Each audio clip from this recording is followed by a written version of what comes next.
தொழில் பண்ணால் எதிரிங்க வந்துட்டு போயிட்டு தான் இருப்பானுங்க. ஒவ்வொருத்தனுக்கும் அவன் தனித்தனியாக கோவப்பட்டால் நம்ம வாழ்க்கை போயிடும். அவனை கொஞ்சம் பொறுமையாக ஹேண்டில் பண்ண. நாலா பக்கம் தெரிச்சு ஓட விடு, தூங்க விடாத, ஃபுல்லாக மென்டல் டார்ச்சர் கொடு. சரி டேய் நான் பார்த்துக்கிறேன். பாத்தே அண்ணா போன் கொடுங்க.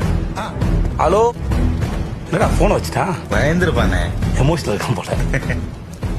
இந்த எமோஷனல் இருக்கவங்களாம் ஏன் தான் கோவப்படுறானோ தெரியலடா. பாத்தே எத்தனை விக்கெட் அவுட்டு? எனக்கு வந்த நியூஸ் படி 2 விக்கெட் அவுட்டு, 2 ரிட்டையர்டு ஹட்டு. இதுக்கு மேலே அந்த பசங்களோட தான் சுத்துவேன்னு சொல்லி அடம் பிடிச்சேன்னு வச்சுக்கோயேன், டெய்லி 4 விக்கெட் விடும். இது வரைக்கும் என்னை தொட்டவன் யாரையும் நான் மன்னிச்சு விட்டதே இல்லை. முறையாக உன்னை நான் மன்னிச்சு விடுறேன். ஒழுங்கு மரியாதை நீ பார்த்து இந்த வேலையை அப்படியே அம்போன்னு விட்டுட்டு ஊரை பார்த்து ஓடி போயிடு. இல்லைன்னா இன்னைக்கு தப்பிச்சவன் நாளைக்கு சாவான், நாளைக்கு தப்பிச்சவன் நாளானைக்கு சாவான், அப்புறம் சாவான், அப்புறம் சாவான், அப்புறம் செத்துட்டே இருப்பானுங்க.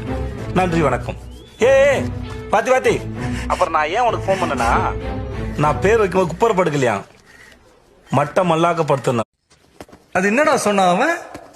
என்ன பிடிச்சவனெல்லாம் கொல்ல போறானா? டேய், என்ன பிடிச்சவளத்த கோடி பேர் இருக்காண்டா வெளியில.